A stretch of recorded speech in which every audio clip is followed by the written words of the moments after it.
ഇന്ന് നമുക്ക് life long കമ്പനിയുടെ ത്രെഡ്മില്ലിൻ്റെ സർവീസാണ് കിട്ടിയിരിക്കുന്നത്. സർവീസ് എന്ന് പറയുമ്പോൾ റിപ്പയർ തന്നെയാണ്. ലൈക്ക് അതിൻ്റെ ബോർഡ്, മെയിൻ ബോർഡും മോട്ടോറും മാറ്റണം. അപ്പോൾ അതിൻ്റെ ആദ്യം കവർ ഇളക്കി മാറ്റണം. മോട്ടോർ കവറ്, ബോർഡും മോട്ടോറും വരുന്ന ഭാഗത്തെ കവർ ഇളക്കി മാറ്റി.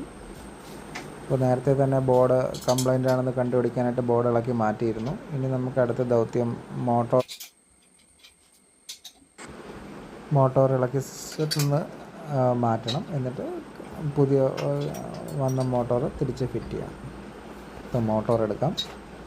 മോട്ടോർ എടുത്ത് നമ്മൾ സെറ്റ് ചെയ്യാനുള്ള ശ്രമം തുടങ്ങുകയാണ്.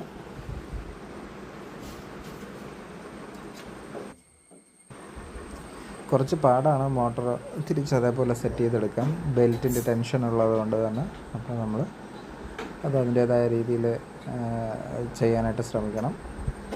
അലൈൻമെൻറ്റിലൊന്നും വ്യത്യാസം വരരുത്. അത് കറക്റ്റിന് തന്നെ ചെയ്തെടുക്കണം. അത് പ്രത്യേകം ശ്രദ്ധിക്കേണ്ട ഒരു കാര്യമാണ്.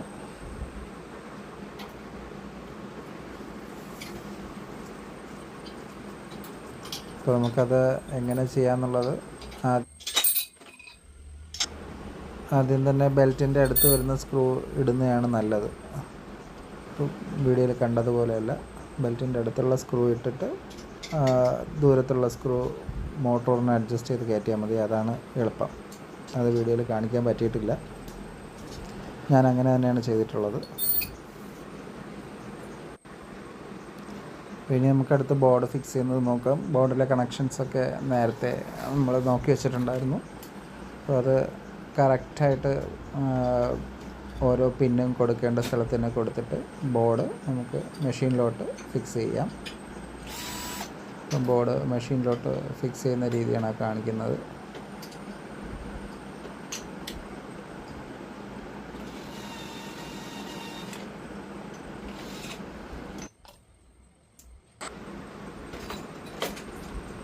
എന്നിട്ട് മോട്ടോറിൻ്റെ കണക്ഷനും കറക്റ്റിന് തന്നെ ബോർഡിലുള്ള പിന്നുകളിൽ കൊടുക്കണം.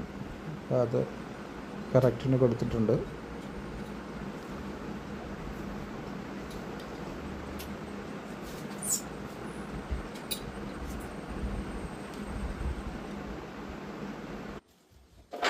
ഇത്രയാകുമ്പോഴേക്കും തന്നെ നമ്മുടെ റീപ്ലേസ്മെൻറ്റ് പരിപാടി കഴിയും.